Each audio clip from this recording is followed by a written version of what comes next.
Alphabet చెప్పవచ్చు. 4 Barla alphabets ఉంటాయి. A B C D కాదు, మొత్తం ఏ టు జెడ్ 4 బర్లు ఉంటాయి. నాకు ఏబిసిడి ఎఫ్జిహెచ్ అయితే అలా 4 సార్లు ఉంటాయి.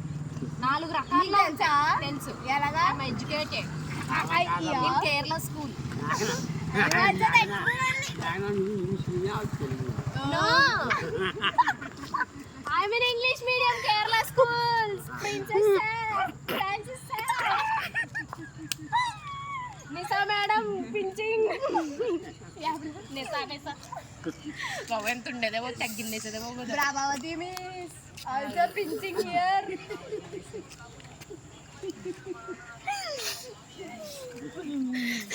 ఒకసారి చెప్పా బర్రె అంటే ఏంటో తెలుసుకోలేదు. బర్రె అంటే what the meaning of it? బర్రె బల్లేదు భాష తెలుగు వచ్చింది కానీ ఇప్పుడు తెలుగు ఎవరు మాట్లాడట్లా తెలుగు వాళ్ళు. చెప్పు పెన్ పేపర్ ఉండాలిరా, చేతితో చెప్పేది కాదురా. ఎడ్యుకేటెడ్ అందుకే నీకు 4వ బర్ర రాదు. ఓకే, అందరికీ వస్తుంది 3, 4 1 2 రావు. 1 2 రాదా? ఎందుకు వస్తాయి? అవి ప్రింటెడ్ బుక్స్ లో ఉంటుంది తప్ప ఇప్పుడు చెప్పట్లే ఎవరు. నీకు అవి కూడా రావు. పట్రా బుక్ కట్రా, అందుకే పెన్ తీసుకొస్తానన్నారు. నాకు 4వ బర్ర రాశాను ఇక్కడ. అందుకే 3 రావు. నో, కాస్ట్లీ పెన్ తీసుకొస్తాను. ఆ రోజు చెప్పారు కదా కాస్ట్లీ పెన్. నేను అలా అన్నాను, 20 రూపాయలు పెన్ తెస్తాను. అదిగో 20 రూపాయల పెన్ను, నువ్వు 3 రూపాయల పెన్తో రాసుకుంటావు. పెన్నే రాసుకోవాలి.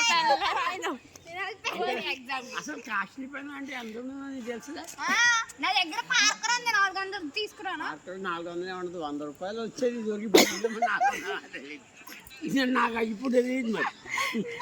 మొన్న చిరంజీవి వాళ్ళ ఆవిడ పవన్ కళ్యాణ్ కి గిఫ్ట్ ఇచ్చారు 4 lakhs. వాళ్ళ ఆవిడ పేరు నువ్వు నాకు రామ్ చరణ్ పేడం పేరు తీసుకొని చిరంజీవి పేడం పేరు తెలియదు. శ్రీదేవి వాణిశ్రీ.